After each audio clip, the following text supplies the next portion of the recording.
Hello, welcome to Tony Town. Hi, it's me, Tony. How's it going? Or maybe, maybe since we've already established that I'm Tina, you're Tony, actually.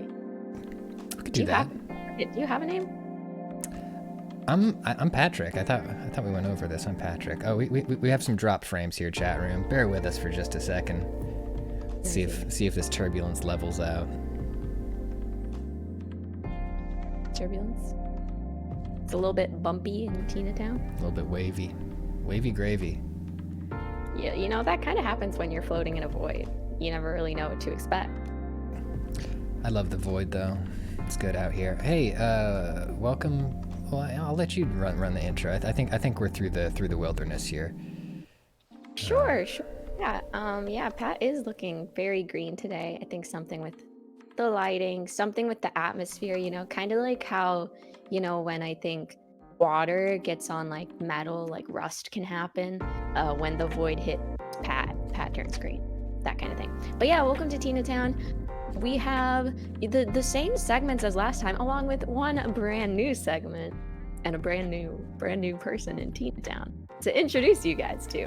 So yeah, I guess we can start, unless you guys want to hang out in the void more. I don't mind being in the void, but I kind of like the void. Yeah. How's everybody chat room? How's everybody's Tuesday going? Everybody have a lovely Halloween evening? I really liked the question to answer, what's the average cost of living in Tina Town? How are the schools? Question number one, average cost of living, I would say about maybe 3 cows a year. Yeah. 3 cows, something like that. We use a barter system. We're a sort of agricultural society, so the most valuable thing here are livestock. Yeah. And the schools they're pretty good. It's more or less just people talking to each other.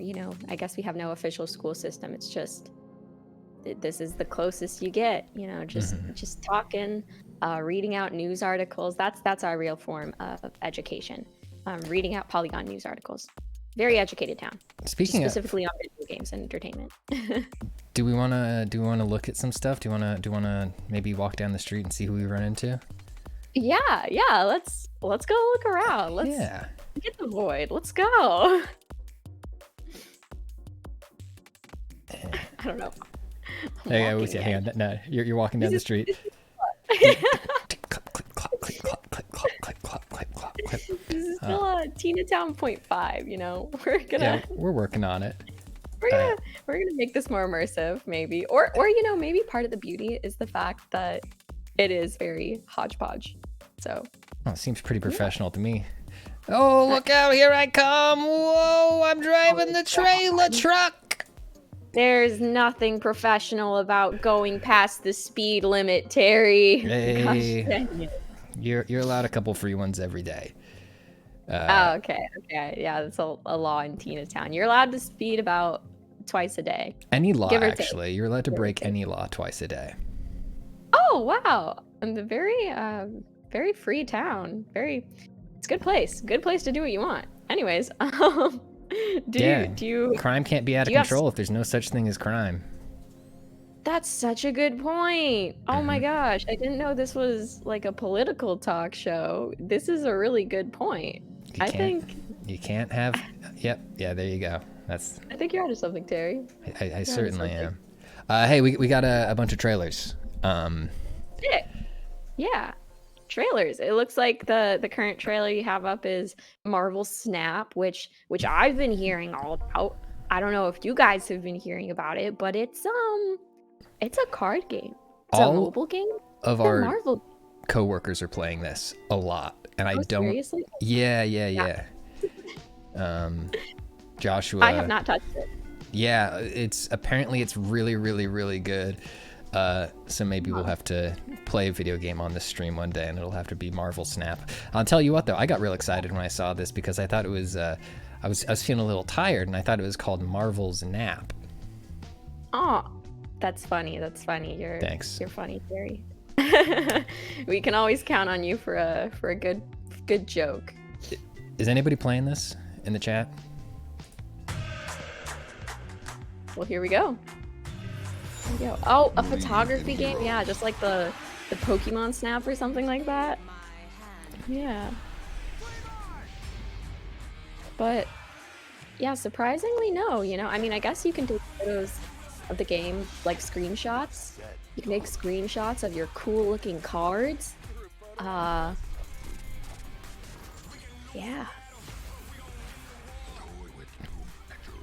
Ash Percy says, don't care much about Marvel or deck building games, but I heard great things from the people who like those things. Right. Yeah, one of the cool things about this game apparently is that every card can be unlocked for free in the game. So while cool. you can pay for stuff, like you can pay, I think, to, try to unlock the cards faster. I think I wrote this down somewhere actually when I was researching the game. Yeah, that every card in the game is unlockable without spending any money. Cool. Yeah. Did I just see a guy called Morpy? Morpy? What was that guy called? My favorite hero / villain, Morph. Okay, I thought that H was a Y. I thought this guy's name was Morpy. Morpy. And I definitely would have played this if it was Morpy. I would love to, I don't know, wander around Tina Town one day till we find someone named Morpy. I think Morpy. Hopefully. Morpy is RIP now. Yeah, I feel like I'm in the same camp where like I don't feel like I've gotten super into deck building games, and I'm definitely not super into Marvel. Have you played many of like the Runeterras or the Hearthstones? No, not at all. Like not even Magic the Gathering Online. Just like the beauty of cards for me is being able to physically hold them. Like I love Pokemon cards. I love Magic the Gathering cards. But card-based games, I'm just not really a fan. Oh, well, actually that's a lie because I loved Wizard 101. But I think Wizard 101 Wizard 101 was more of an MMO than a card game. Wait, how did cards factor into Wizard 101? So when you would battle in Wizard 101, you would run into a monster in the world, right? And then you get put in this circle with the monster. And you have some cards, maybe 60 cards or something like that. And, you get 7 randomly. And, you have pips or mana, similar to how Marvel works. On turn 1, you have 1 energy. On turn 2, you have 2, all the way up to 6 at turn 6. And then you cast your cards to and you get different, cards as you level up and stuff. And so like one of the coolest things about Wizard 101 was, you can level up and then you can summon a Kraken and you can summon like the Ice God, and you can summon, I don't know, other gods. You can summon anything. Children love summoning gods.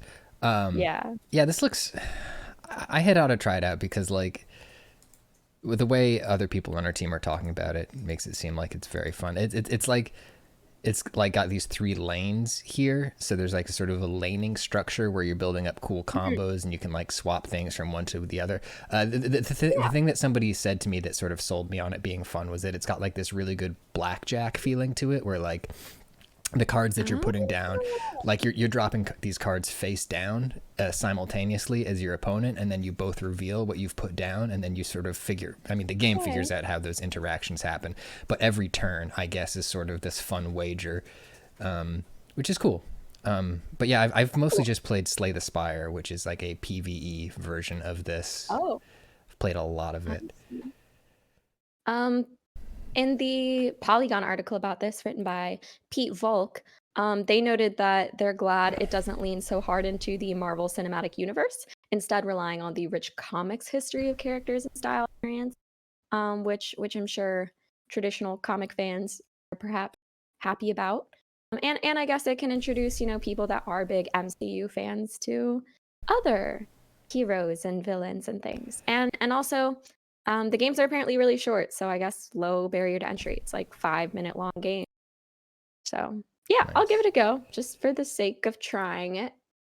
Yeah, I'll give it like looking at this, like I'm just like seeing some extremely like 90s Marvel shit on here. We've got Broodlings and Devil Dinosaur. Like that's how you sell me on the Marvel universe, is you tell me there's a guy called Devil Dinosaur. You tell me there's a guy called Morphe, and then I'll download it right here on stream if there was a guy named Morphe. We stan both Morphe and Devil Dinosaur. This is not a trailer, this next thing, but you asked me if we could look at this on stream. Yeah. Do you want to contextualize this before we look at it? Yeah. Okay. So guys, you like cats, right? And you like Minecraft, right? So imagine, so imagine, I don't know, you don't have to imagine anymore. It's right there on screen for you. I just saw this on my feed while I was looking for, news articles and trailers and such. And it's not a trailer, but it's I think it's pretty cool. So I think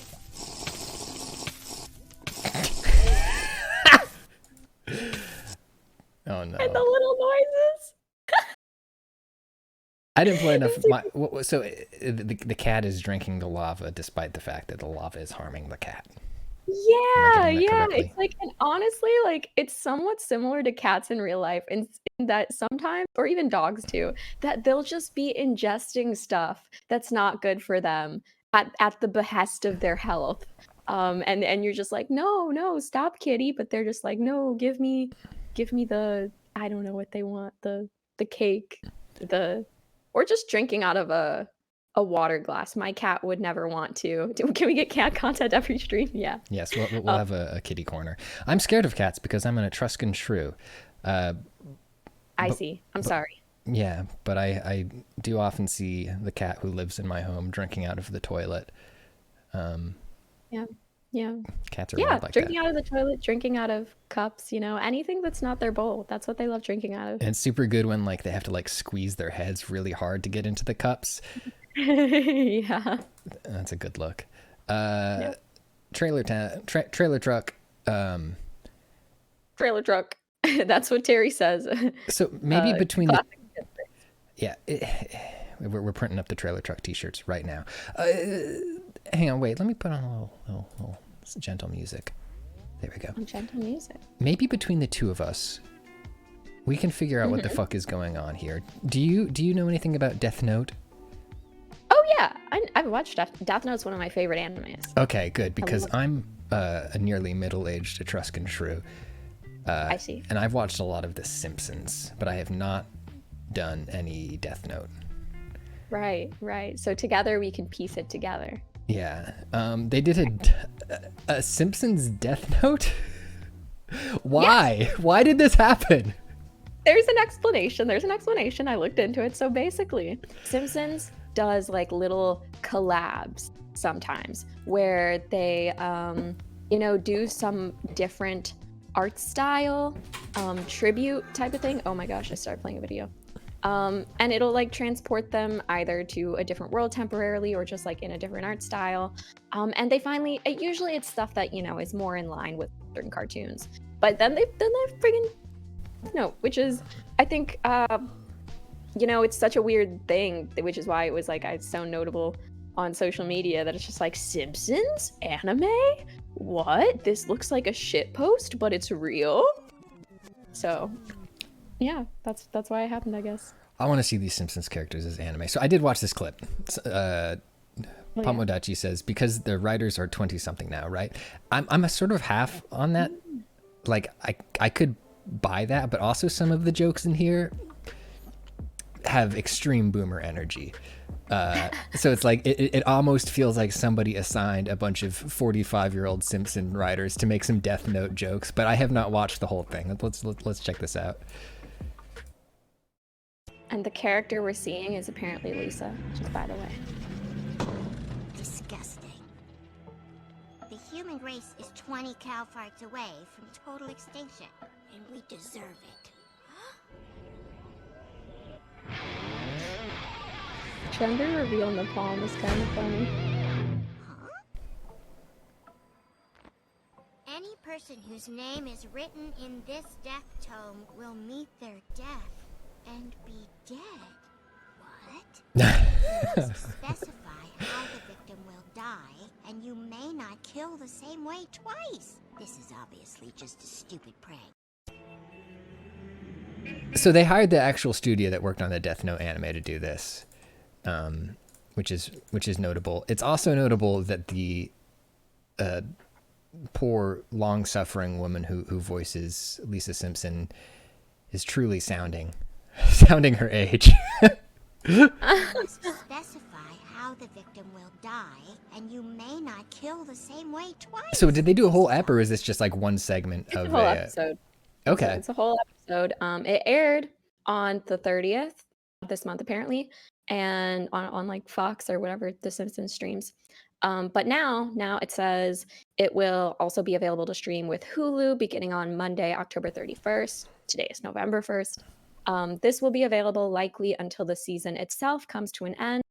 As from there, season 34 will move to its permanent home on Disney Plus. Yeah. This is prime Disney Plus content right here. This is how they capture a new audience. This is how they bring The Simpsons back into vogue.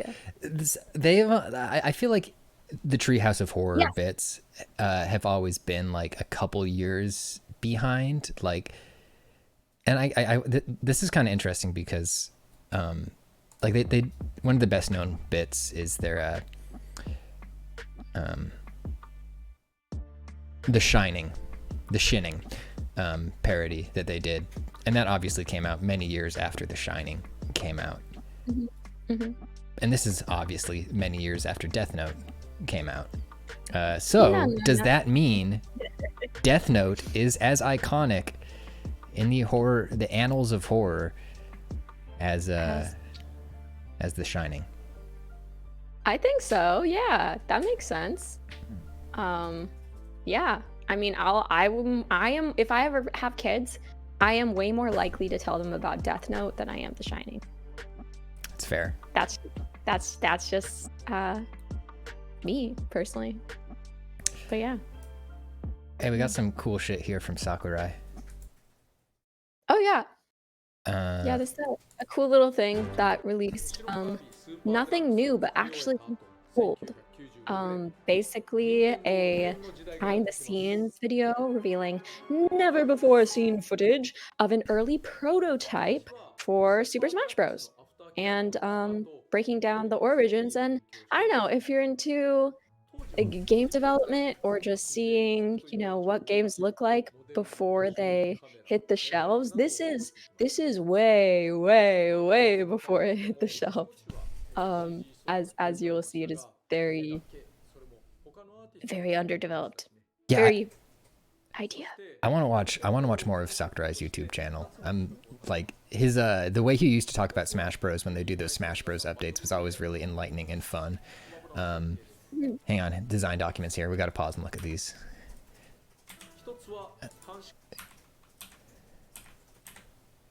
Or maybe these aren't design documents. Oh yeah, look, it looks. Here's maybe this is a translated proposal. 2 characters. 4-player free-for-all fighting game with no health bars. Ooh, proposal. Does that say 1998 or 1996? This is so cool to see. This one right here kind of looks like one of the Pokemon stages ended up looking. Oh, yeah. Arrgh! The sounds are good. The sounds are good in the footage that starts around 122. It's a lot of default sounds. Okay, here we go. Give me that stuff.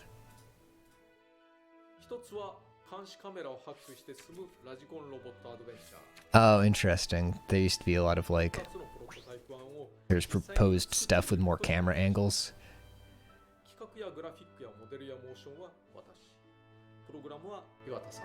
Hey.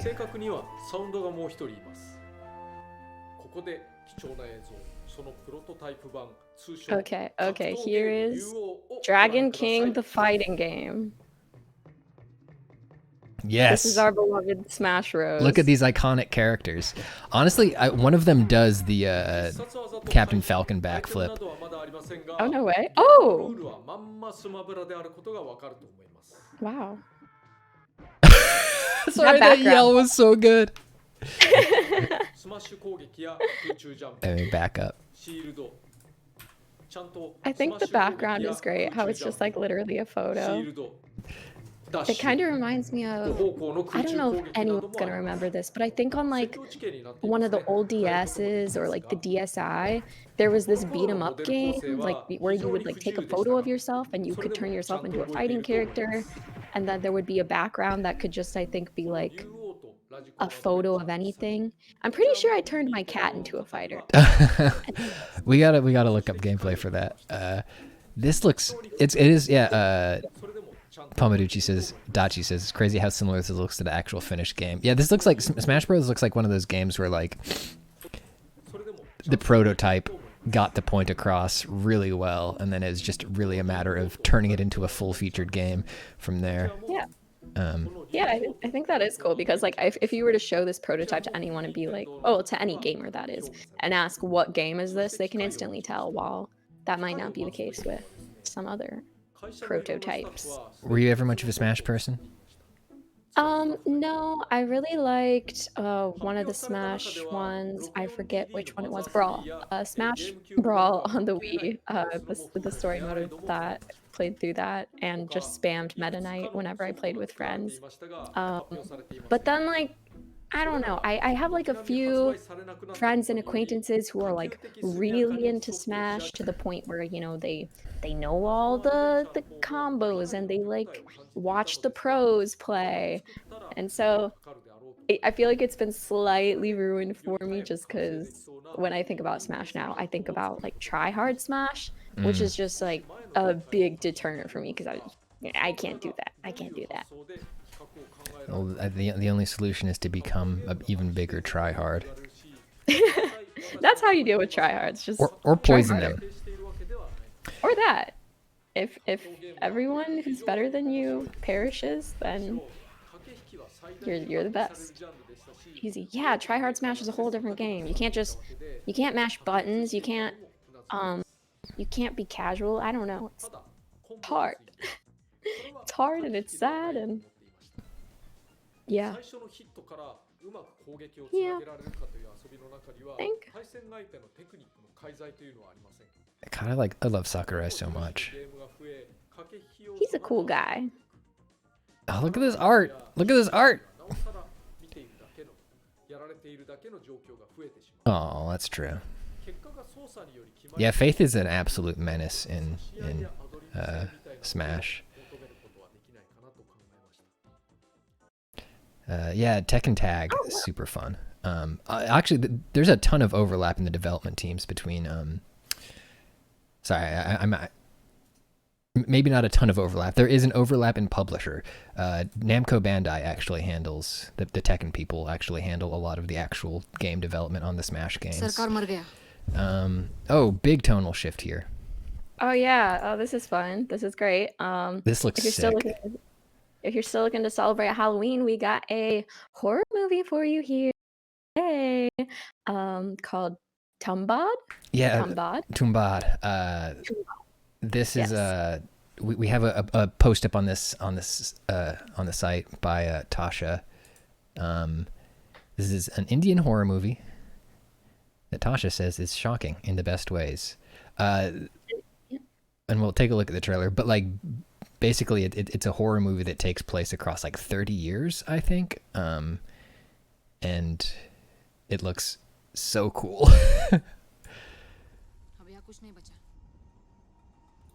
Take it back to the beginning. अब यहाँ कुछ नहीं बचा हम तुम्बाड़ छोड़ रहे हैं क्यों वाड़ा तो अपना हुआ ना वाड़े में जो खजाना है वो तो अपना होगा ना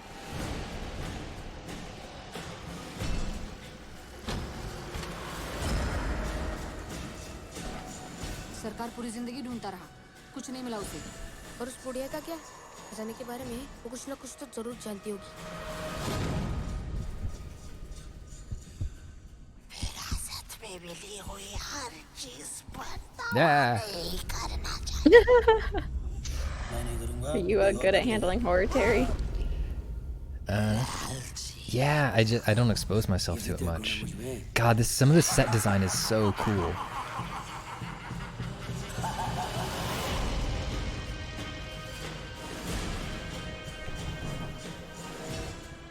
Yeah, I think that's what the article mentioned too, that the visuals were very nice in the film.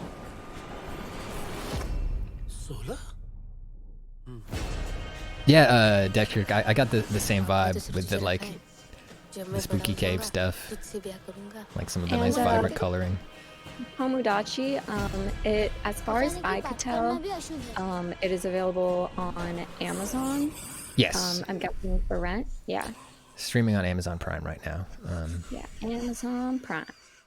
It came out in 2018, but yeah, one of our writers just did a highlight on it because clearly it's a good movie that needs more people. I don't like that voice. That is actually spooking me a little bit. The little Gollum voice? The little Gollum voice got me.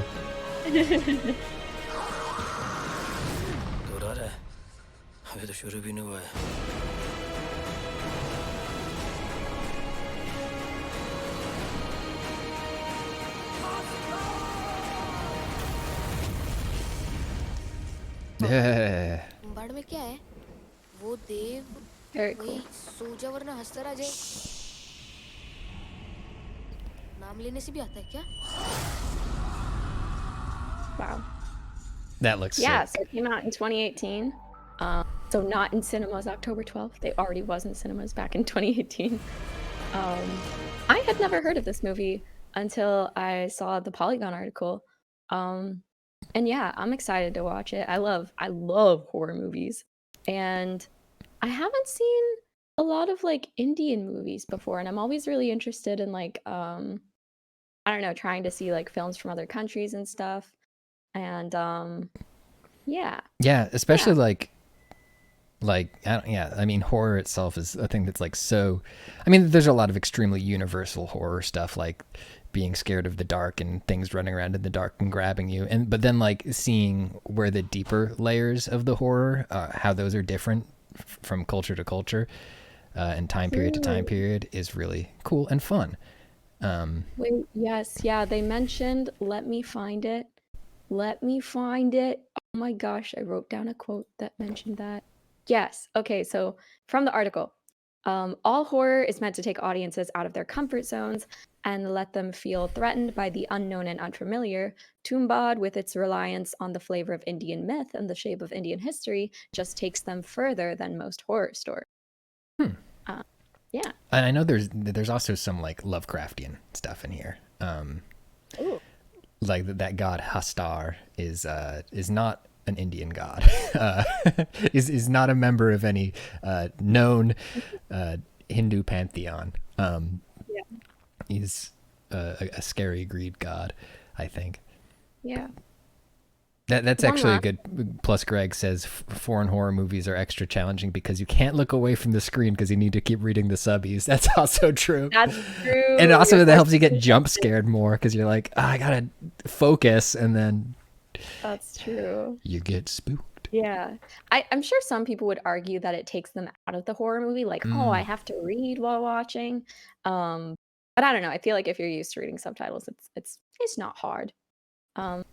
But yeah, one last thing is that I think I am somewhat interested to see if when, India has like a big pop culture moment like Parasite, like a director. Like an Emmys moment or a like big like Yeah. public recognition moment. Yeah, I'm not a huge film buff. Like I know there's been like I guess, Slumdog Millionaire, but I don't think that was like made by Yeah, that wasn't. that was like an American film, I think, or whatever. Yeah, but like I guess seeing, when they'll have like a big pop culture moment, because we've gotten a lot of like pop culture exports from Japan and Korea recently. So yeah. It definitely comes in waves. It was a little more in vogue, or I feel like there was a sort of surge of Bollywood awareness maybe like 15 years ago now. Yeah. And then that sort of went down a little bit. And mostly what we got out of that was a lot of American films badly imitating Bollywood stuff and having cringy Bollywood segments in American films. Yeah. In chat though, they're mentioning RRR, which I know you and we're pretty big on. Yeah, it's incredible, but it's like I don't think it's not a movie that's going to win awards at like an award show because it's like every Marvel movie rolled into one, turned up 1,000%. It is way too. Marvel movie rolled into one. That's a good pitch. Carnage Malone says Slumdog Millionaire was a British film, but it definitely introduced global audiences to Bollywood tropes. Yeah.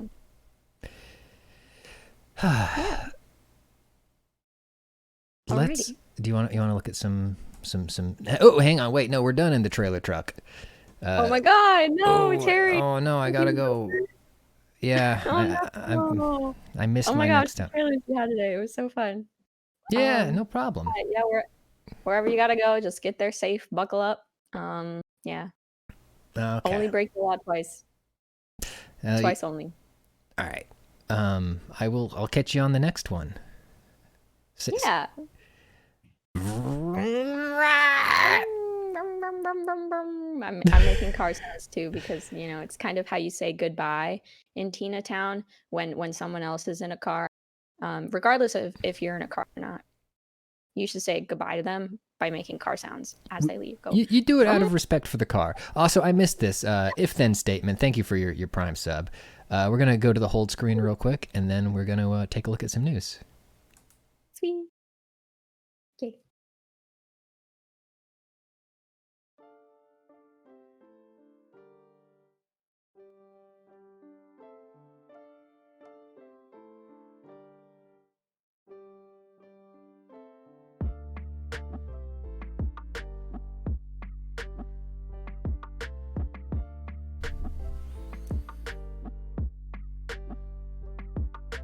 Clap, clap, clap, clap, clap, clap, clap. Oh, hey, Tina. It's me, Walt R. Bear. Hi, Walt R. Bear. How's it going? Got any legs yet? Let me check real quick. Nope. Okay, well, maybe next time. I just always like to check in, see how it's going down. I love the leg check. Yeah, it's good. It reminds me that it's the thing that I need to do is get legs. Hello, everybody. Legs. Hello, everybody. Yeah. Well, why am I saying hello? I already saw everyone earlier. I was hanging out with Terry earlier, so yeah. Plus, Greg asks if your gamer chair has hooves, and I think canonically yes. Whenever we get around to revealing the bottom of Tina's gamer chair, we will see that it's got hooves. It's got some lovely hooves. No wheels, just hooves. Just hooves. It would be so sick to get a Racer X gamer chair that looks exactly like a regular racing chair, but then the bottom of it's just like a taxidermied horse legs. I bet somebody could custom make that. I bet somebody could. Clawfoot gamer chair. Or that. Less practical because it doesn't roll, but I think the fashion is worth it. The style. The noisomely dragging my clawfoot gamer chair around my gamer den to the chagrin of my downstairs neighbors. Your downstairs neighbors, they'll understand. They'll understand that it's for style. Mm-hmm. Yeah. Clopping around upstairs. Wait. Oh my God, sorry. A centaur chair. Imagine you put your lower half into the chair or something, or maybe your front two legs are the first two legs, and then it just has the back legs, and it's like the body of a horse, and then you are the top of the horse. Oh my God, this is so good. It's like those swings, right, where you put your legs through the two little swing holes, right, like the toddler swings. It's like one of those, but then it's got a horse's ass on the back. Exactly. Hell yeah. We're gonna need to drop some schematics here. Schematics coming soon. Scarecrow says brushing Cheetos desk from the fur. RGB horse. So gaming. Yeah. Welcome to the newsstand. We got some news stories for you today. Sick. I love news. This is God of War. It leaked. The new God of War Ragnarok has leaked early. And it leaked a couple ways. One of the ways it leaked was people who ordered the Modern Warfare PS5 edition just had a Call of Duty or had a Ragnarok PS5 mailed to them instead, including the game. Wow. This was reported out by Ryan Gilliam. So yeah, the game's out 2 weeks early for certain people. Copies of God of War Ragnarok have leaked early via unspecified retailers, according to God of War game director Cory Barlog. Studio released a short statement on Sunday, warning players that spoilers to the highly anticipated sequel to 2018's God of War are out there for all to see. According to two-time God of War game director Cory Barlog, a retail shop sold copies of Ragnarok 2 weeks ahead of its release date. Yeah. So, And isn't there someone who said that like someone was posting screenshots online or something? that's right, right here. In a statement, and I saw the word screenshot somewhere. Screenshot. I thought I read somewhere that somebody started posting screenshots too, but Yeah, who here knows? we go. Yeah, this is not the first leak. So they're not talking specifically about Ragnarok here. This is the first not leak that Ragnarok team has had to contend with this month. A Twitter account. Okay, yes, they were talking about Ragnarok. Had access to the game seemingly for review purposes. Started tweeting out screenshots of the opening few hours of the game earlier this month. Pomodachi says, spoilers, I hear Kratos kill some dudes in this new one. That is a spoiler. Have you, here's a question for you in the chat room. Have you ever intentionally played a game early? Like Dun, dun, dun. before it was it was out? We won't tell anyone. We're definitely not creating a list of usernames to report to the game police. Yeah. So feel free to be honest. Yes, address your answers to the FBI.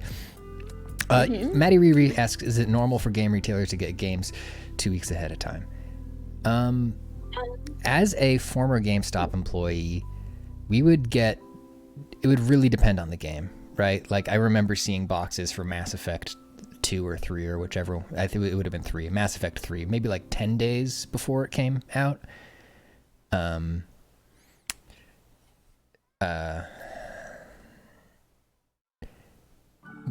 But other stuff would come in on the day of.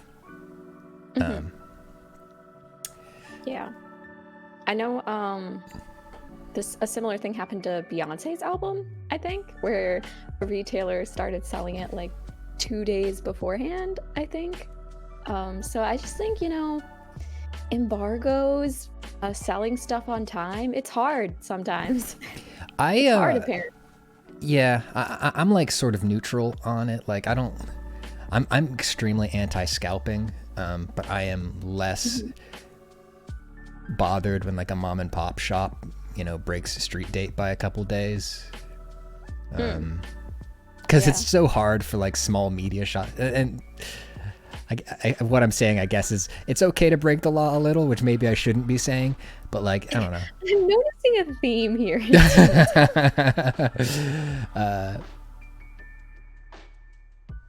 It's okay to break the law a couple times, particularly if you are a small individual, LLC, or worker, or small pop business. That's right. Yeah. Yes, yeah, you caught me. I'm going to jail. Yes, especially around like New York. Certain like, I'm not going to name any names, but like certain mom and pop shops, like if you go in like the day before, or a couple of days before, and you just say like, hey, is Resident Evil 7 out? They'll be like, yeah, we got it. Just here you go. Wow, never knew. Pat says crime is good and I enjoy it. What are you talking about? This is Walt's opinion, not Pat. This is Walt R. Bear. But I wouldn't be surprised if next Tina Town you guys come in, Walt finally has legs and they're just like chained together, or like there's a parole anklet on one leg. I mean, yeah, as a bodega guy, I'm essentially a gray market operative. Yeah. Couldn't they just do some weird DRM thing to prevent people even with discs from playing it? They shouldn't. They could, right? But that would suck for people who don't have consistent access to internet connections, right? Like, say, I think the God of War is one of those games that's actually on the disc, right? Like, unlike the Call of Duty game that came out recently, that was just a Call of Duty installer on the disc. And so, like, if you don't have a great internet connection, you don't want to download 150 gigs of Call of Duty or of God of War, you know, just pop that bad boy in there. Yeah. Walt is selling copies of God of War Ragnarok in a $75 box of cheese nips. That's right. You got me. Take me away. Yeah, this stinks though. I don't think it should be easy enough to hopefully avoid the big spoilers. I have to say though, like, considering this is my first time working in games journalism, like, you know, the past 6 months, getting codes for a game early, super exciting. I'm like, oh my god, this is for me. I can 3 or 4 times a year we get to play a game 2 weeks early. That's how I chose my career profession. No, it is. It can be very helpful in putting together coverage and stuff. Do we want to talk about this next news story, this D&D thing? Yeah. So this is yet again, I think, something just I'm visually interested in this. I am interested in purchasing this product, frankly. This sounds practically sponsored, but I swear to God it isn't. Meet the Dicelings, transforming 20-sided dice that turn into miniature monsters. The $13.99 toys will arrive in the spring, hitting store shelves at the same time as Dungeons & Dragons: Honor Among Thieves, which is the D&D movie. And I like dice. I have some dice right here, actually. They are weighted very nicely, to the point that I'm very sad that you guys aren't going to get the chance to feel them. But they're very pretty. It's like red and gold, a deep red and gold. And I love the fact that they turn into little creatures. So I don't know, it's cute. It kind of reminds you of what was it? Oh, I'm blanking. You know that childhood toys where they change? Transformers. Yeah, Transformers, but I feel like there's another one too, where it's like it changes from one thingy to another thingy. Wait, there's another thing like Bakugan? Bakugan? Is that what I'm thinking of? Bakugan. It's Bakugan. I think it's Bakugan. But yeah. Pamudachi. It's a fun concept. I'm guessing these are not evenly weighted enough to use as an actual D20. Oh yeah, the idea of rolling it actually looks like incredibly not tantalizing. But I don't know, something about it. I'm like, ooh, a little monster that's also a die. Pre-orders apparently are open now, with the product set to release in the spring. And one thing in the article I thought was funny right there. We heard the kids like dice. You can hear someone say in a boardroom.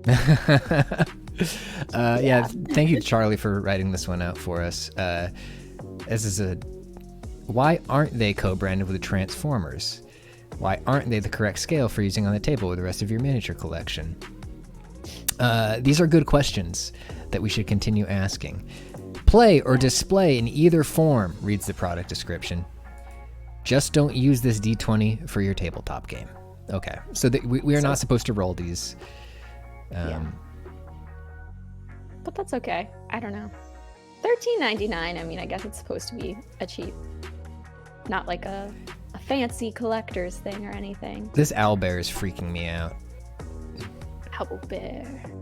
Those arms. My persona is an owlbear. Is it really?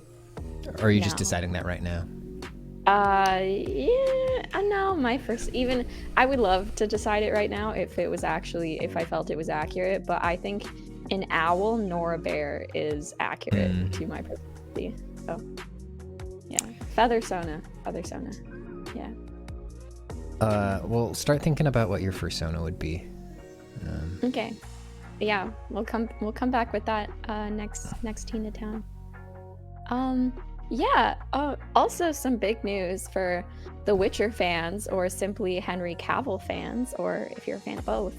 Liam Hemsworth is going to be replacing Henry Cavill in The Witcher season 4. Apparently, good old Henry is leaving for Superman. You know, he's reprising his role as the Man of Steel, and for that, he is leaving. He's leaving good old Gare Bear. Yeah, this is a bummer, like, because he wanted to make that Witcher show happen so bad. He wanted to be Geralt so badly. It's such a shame that he can't be both at the same time. Like, in my mind, I would easily be able to separate him, like, The Witcher versus Superman. So I'm just like, man, why do they gotta make him pick one? Is that what it is? Let's read up this. I think so. Like, he doesn't directly say, I can't be Geralt of Rivia because I need to be Superman, but he says, my journey as Geralt of Rivia has been filled with both monsters and adventures, and alas, I will be laying down my medallion and my swords for season 4.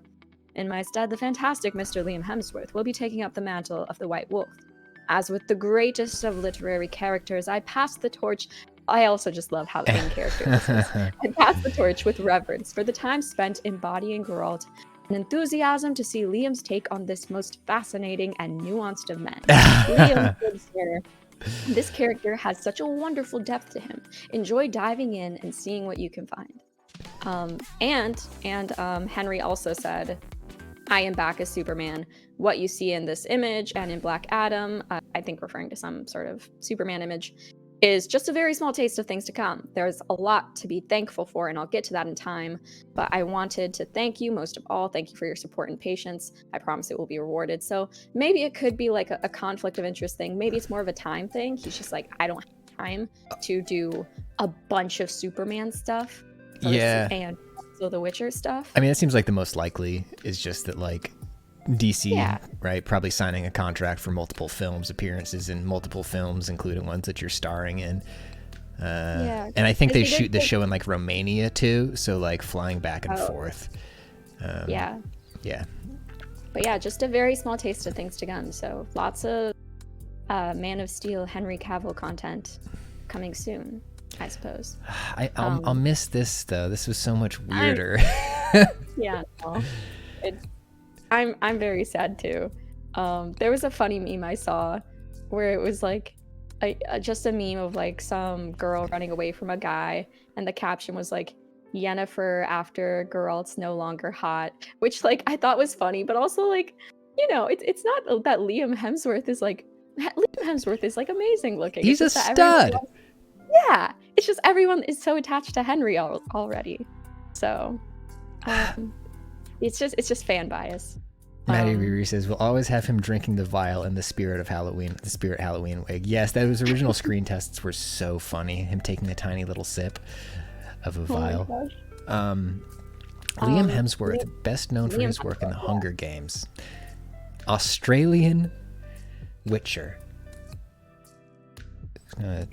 Hemsworth said, as a Witcher fan, I'm over the moon about the opportunity to play Geralt of Rivia.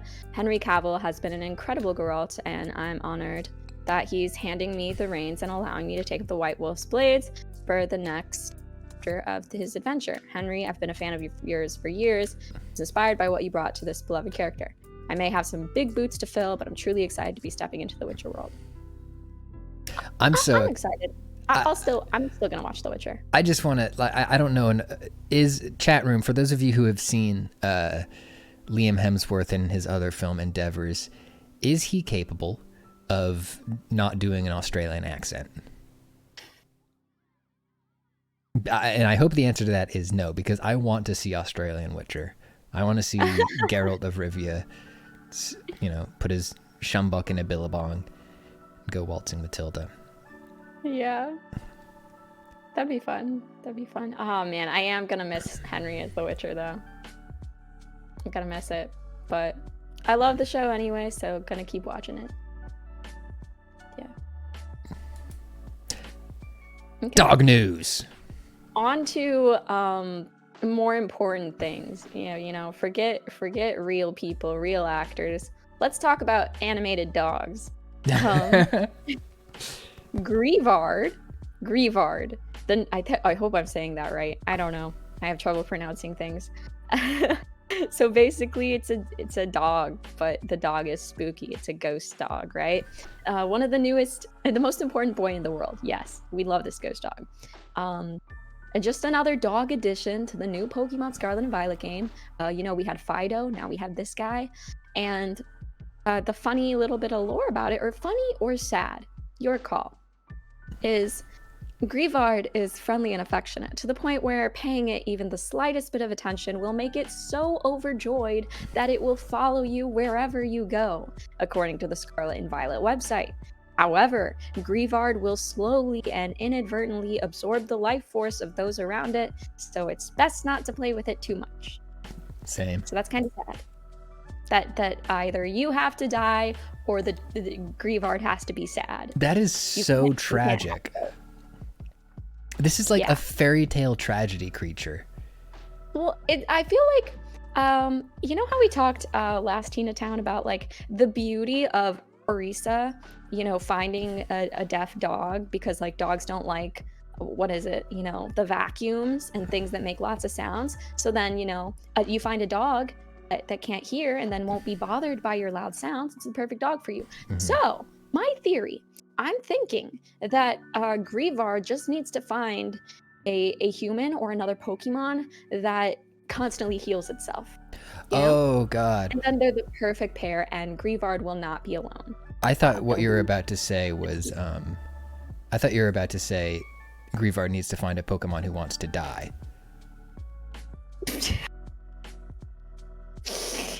I mean, I guess that's also a solution. I don't know. Yeah, that's a solution. One of the two. Either one, yeah. It was like, okay, yeah, good. No, Perpetual Panda also, that was their thought too. But yeah. I guess.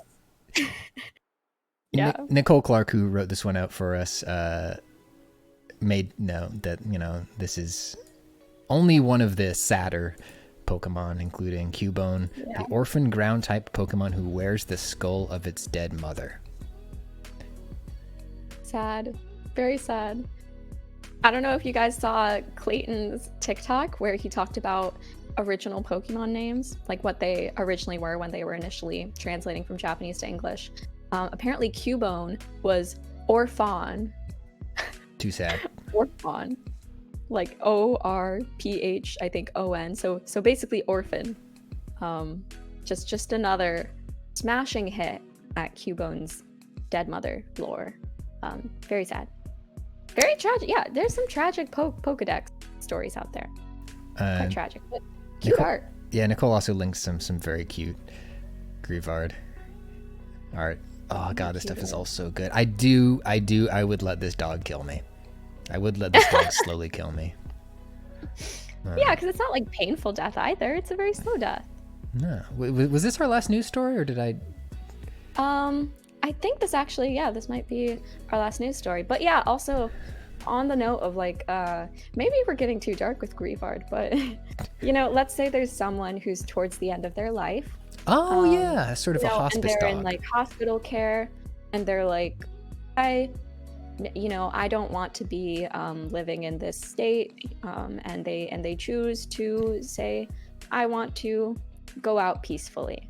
Grievard can help people onto the afterlife peacefully, in a very slow, calming way. It's like, the opposite of those dogs that come to the hospital to make you feel better. Euthanasia dog, exact. Well, yes, not in the traditional sense. Basically. Good ass dog. Good ass dog. It was nice to see you here in the newsstand, Tina.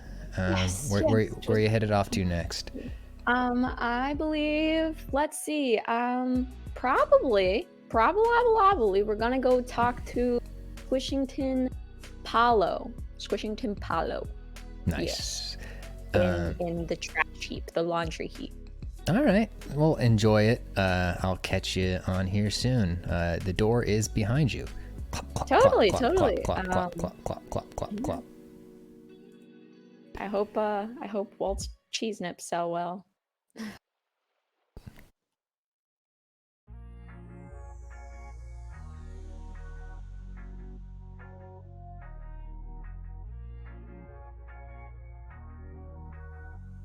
Hello. Welcome to my big stinky pile of laundry. It's a good stinky pile of laundry. It is big indeed, and it is stinky indeed. So thank you for having me here at your humble stinky abode. Yep, I'm just here keeping it stinky. What's up, Tina? What did you want to talk about today? Well, I was gonna ask you that, but Oh, right, that's my job. That's my job. I usually come here to find out what you want to talk hang about on. today. Let me go ahead and put this away. There we go. Okay. Hey, Tina. Reminder to everyone to put away their laundry, okay? Unless you want to be like squishing Paula. Nah, never put away your laundry. Just sit on it in a big pile. Let it get stinky. You hear that? You know, Walt and Terry saying it's okay to do crime a couple times. Squishington, don't put away your laundry. Be stinky. You heard it here, kids. Yeah, just put it all in a big pile. Let it get stinky and sit on it all the time. That's wow. You ever you ever do the thing where you get a hot bag of Londo, and like maybe you're folding it on your bed, and then you realize that you've got a bunch of hot cloth on your bed, and you think, maybe what if I just lay down on this hot cloth for a while? Yes. Rather than like with all of my laundry, just with my sheets, you know, when they're fresh out the laundry, it's amazing. It's good. I mean, you're supposed to lay down on sheets. What I'm talking about is laying down on like a big pile of hot socks. That's the good stuff. No, I don't lay down. Try it. I'm serious. Try it sometime. Just dump all of the hot shit out of your fresh bag of dried laundry and just lay down on it. Lay on my toasty socks. I mean, I don't understand why you're so obsessed with stinky clothes if you're also obsessed with toasty warm socks. Like, you can't have both, can you? Well, you look at a pair of toasty warm socks and you think, I'm gonna get that real stinky. That's true. Yeah, I guess. Yeah. What's the it factor? Yeah, today's it factor topic of discussion: knighthood, specifically dark knighthood. What's up with that? Yeah, dark knighthood. Yeah, let's talk about knights. You guys, can you tell what game we're about to talk about?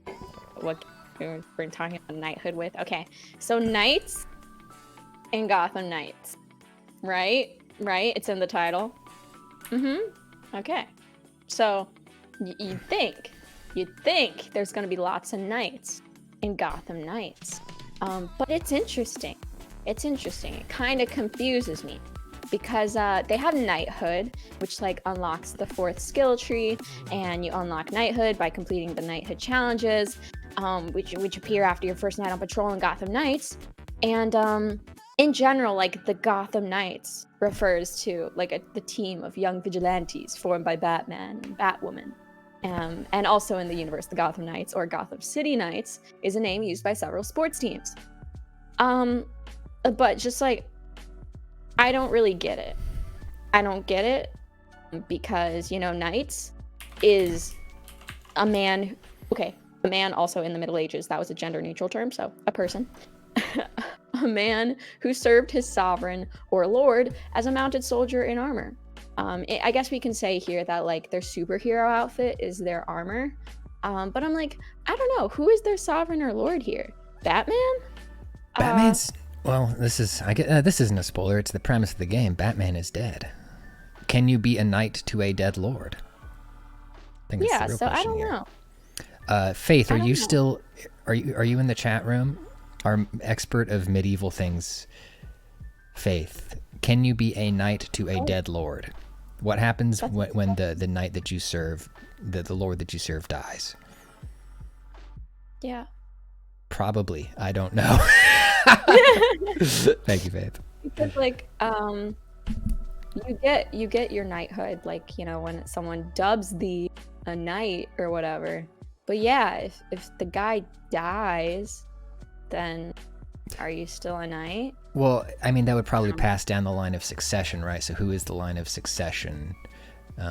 Also, Viet Tom says Gotham Ronin, which is such a cool name and it perfectly describes the phenomenon we're talking about. Yeah, yeah. So maybe Gotham Ronin, rename the game, or Gotham Former Knights, something like that. I could get behind that. So, I don't know. What are you feeling? Out of a 5-point scale, knighthood, knights and Gotham Knights. 0. 0? 0. Wow. You're harsh. You're harsh. Yeah, but fair. I think the fact that the word knight in there merits something.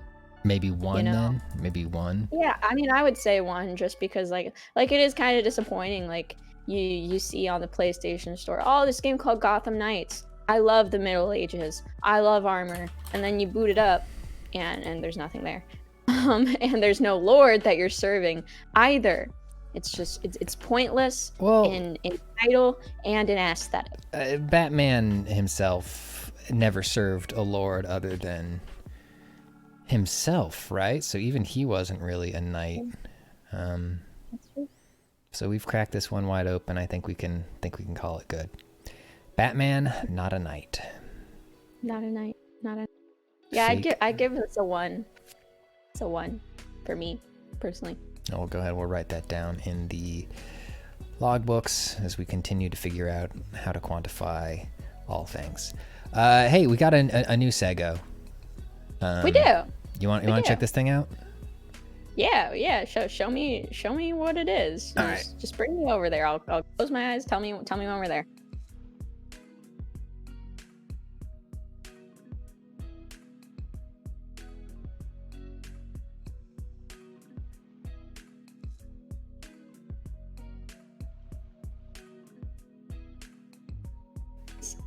All right, we're here. We made it.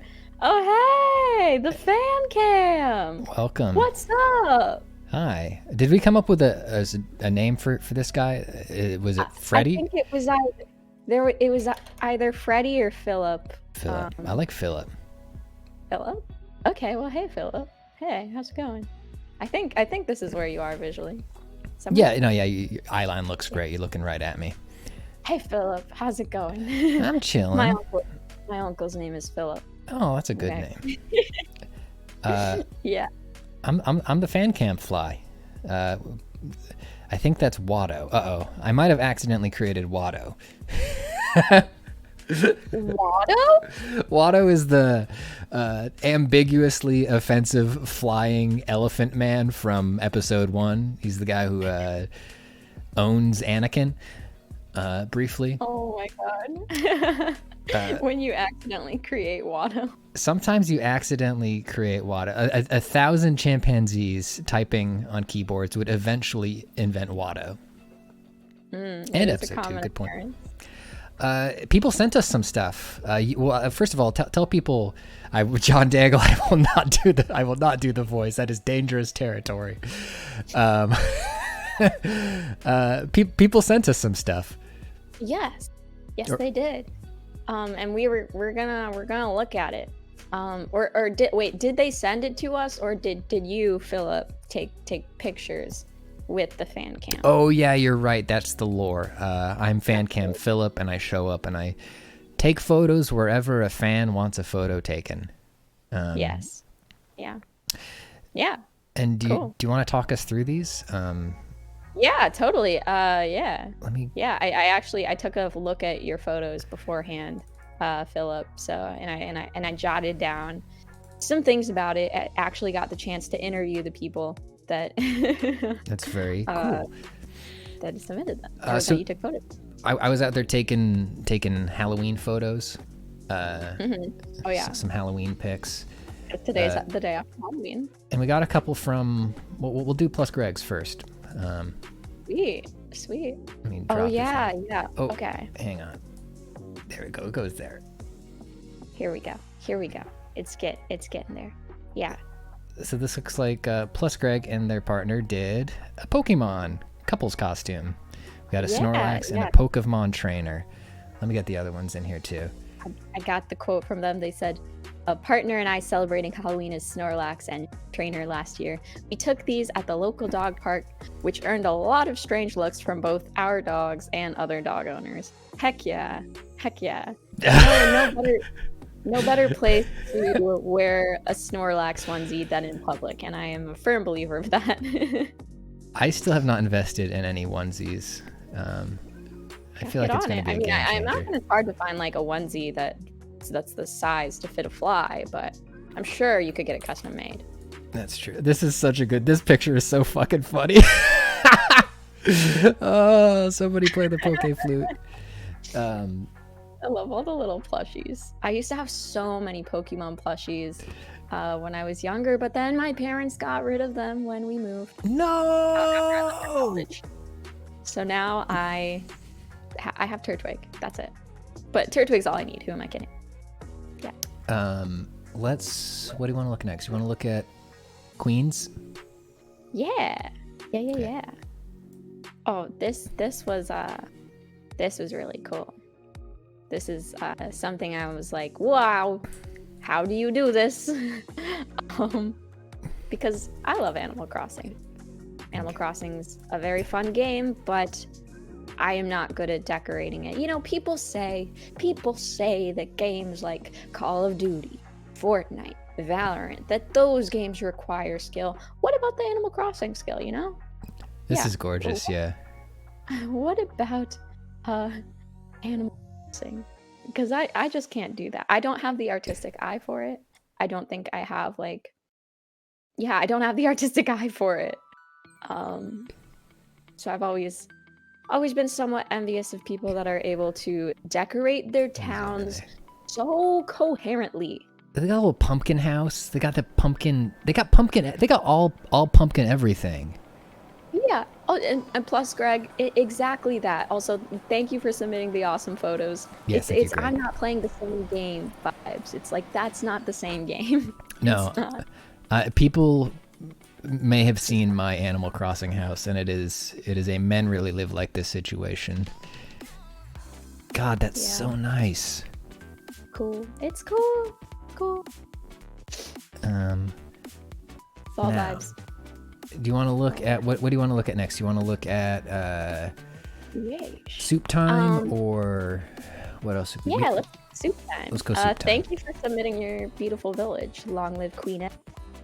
Okay, we're gonna do the one where I looked at it and said, okay, I know what that is, and then we're gonna look at the one where I did not say that.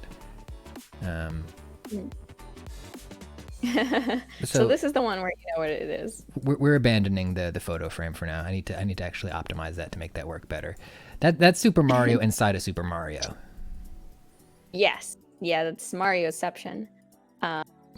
This is it's a good costume. I would wear this. I want to know where she got it. I like the practicality of what I'm seeing here, which is you've got I'm gonna go to my fun millennial or Gen Z party indoors, but I'm also getting there on public transit, right? So you've got the Mario onesie so that you feel warm, you feel safe, you feel good on your way to the place where you're going. Yeah, exactly. And I'm a big fan of the oversized mustache. I feel like a lot of people, when cosplaying Mario, they don't go with a huge mustache. That's true. It takes some courage to do that. John Dangle says, Mario shouldn't shed. This is gruesome. This is Mario's molting phase. Yeah. Mario molting cosplay. Like Mario's missing box art, except it says Mario's molting. I gotta download the big copy of this one because it is so interesting to look at. What the frig is this? They said what it was. They said this is a Grogos. Don't know if I'm saying that right. From League of Legends. Oh, okay. It was for like a cosplay contest thing. Oh, is that a photoshopped foot? It's a photoshopped foot. We got a photoshopped foot involved. Photoshop foot down there because you can't expose your real feet online. No. Not for free. But this is good. It's like hard to believe that the person behind that beard is this, Soup Time GG is really into big facial hair. They really go all the way and commit when it comes to facial hair. Yeah, they fully committed here.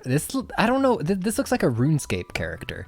This looks like a generic gnome character in the background of a 1990s CRRPG. I think honestly it could be like, besides like the white U thing on the head, I think it's just like, yeah, this could work for a lot of dwarves, especially if you can fit like some dwarven clothing or armor on top of the big skin suit inflatable, which sounds hard, but disappointed the foot isn't real. Yeah. Sad. Let's look at. Oh yeah, we got some. Speaking of witchers. Speaking of witchers, we have Henry Cavill. Henry Cavill, thank you for sending in your photo. Yes. No, we have this. Very good Cyrilla. Yeah. Tell me what's going on here. Nailed the hair. Okay, let's see.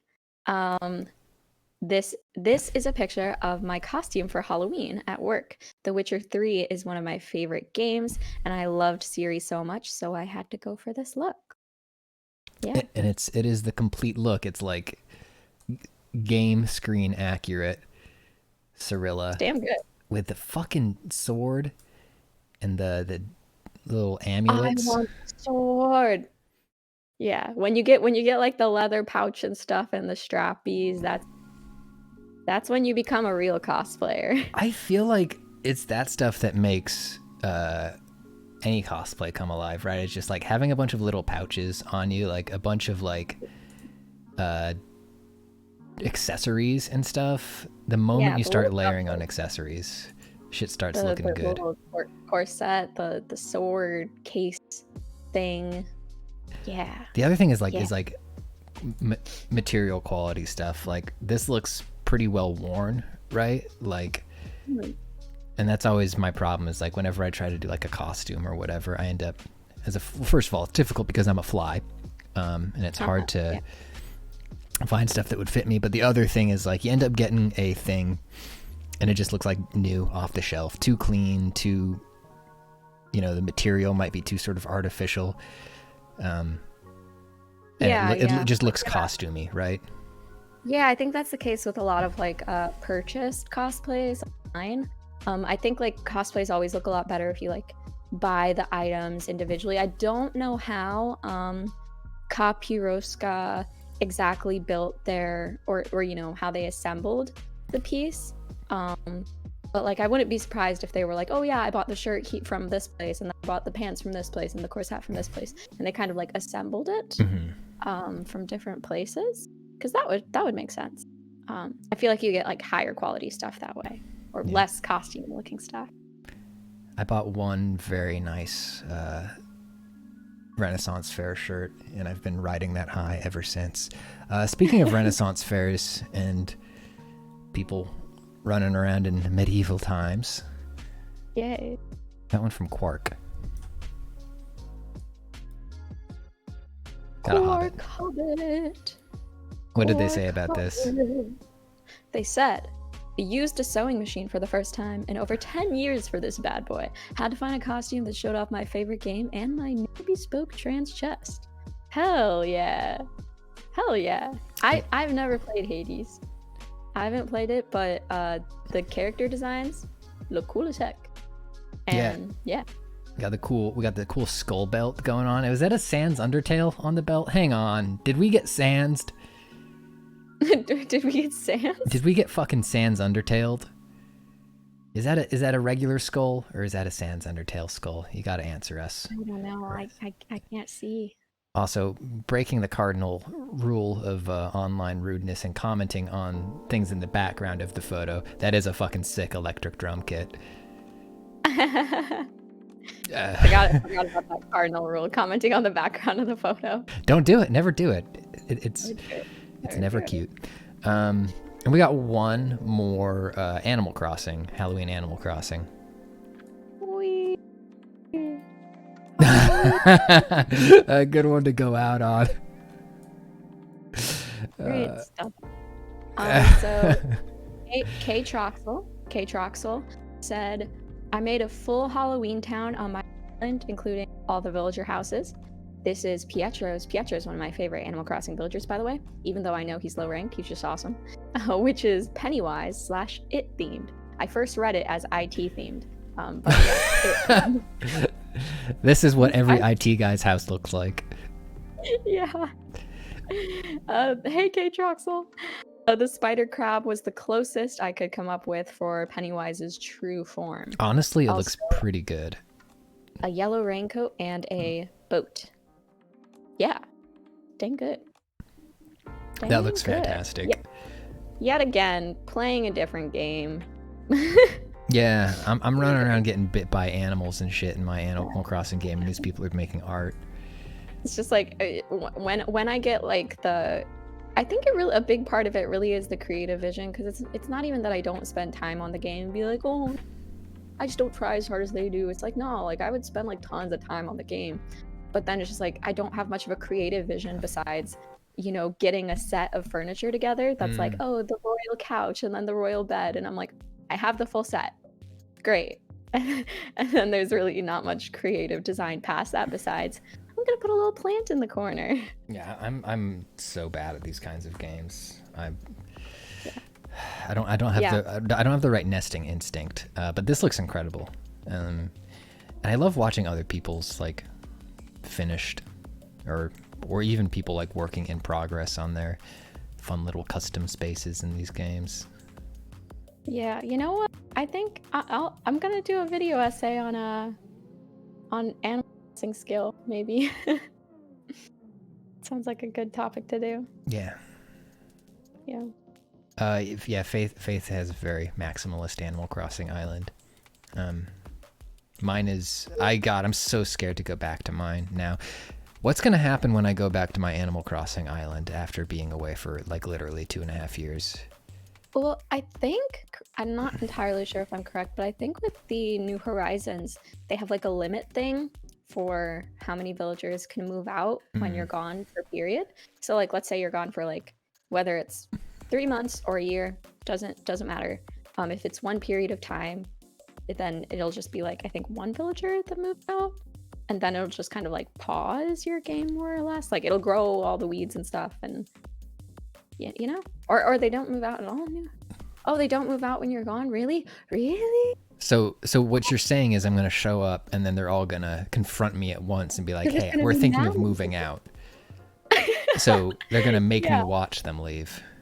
Yeah, oh no, that's even worse. Instead of them just already being gone, because if they were already gone, chances are you wouldn't oh, and they don't, right, they ask you if they should move. I forgot about that. God, they ask. I can't handle that. They're gonna be passive aggressive, basically. They're gonna be like, hey, so Philip, you haven't been here in a while. Feels like you don't like me. Should I move? And you're gonna have to say like, no, please don't move. It's a hard conversation to have. And then I have to like navigate the social thing of like, well, are they happy that I set them free, or like when I tell them they can move, are they gonna be like, oh, okay, I guess I will. Yeah. Like, man. I got too sad when Rocket asked if she could move twice in a row. That's rough. Like, it makes you wonder, like, what am I doing wrong? Damn. Sad. God, why do we do this to ourselves? And that's everything. That's all of our cool snaps, our Polygon Cool Snap fan cams. Thank you everybody for letting me take these wonderful photos. Yes, thank you, Soup Time GG, plus Greg, Long Live Queen S, K Troxel, Koprioska, and Quark Hobbit. Heck yeah. Yeah. And well, next time we do another fan cam thing, we'll have the mission link on our Instagram story. And we'll tweet it out. Yes. Yes. And I will I'll set them up ahead of time so that we can actually use the Cool Snaps window. Sweet. I was having a hard time with these big buttons. I'm just such a small guy. It's hard. I think, you know, that button is bigger than the size of your eye. Right, I'm gonna try to hit it. Hang on. It's like the size of your whole lower body. Yeah. He's just a little guy. Just a little fly. Just a baby. A baby fly would actually not look like it. Would be a grub or a larva, a Oh. maggot. I would be a maggot were I a baby. I used to be a maggot. That's great. It's great. I love that for you. I love knowing your history. Philip used to be a maggot, you guys. Glow Oh, up, yeah. hell of a glow up, yeah. Blow up. Cool. Well, what do we have anything left, or do you want to go back to the void and say goodbye for now? Yeah, I don't think we have anything left. I think we covered it all today. We covered it all. Nice. Well, I'm gonna take us back to the void. Sweet. To the void. Void. The void. To the void. Welcome. Sweet. Heck yeah. Yeah. Sweet. Lots of cool stuff today. What were you up to today? Still constructing? Yeah, still working on construction. It's we got to make art every time we add a new thing to this show, which is awesome because I get to make art, but it also takes time. It does.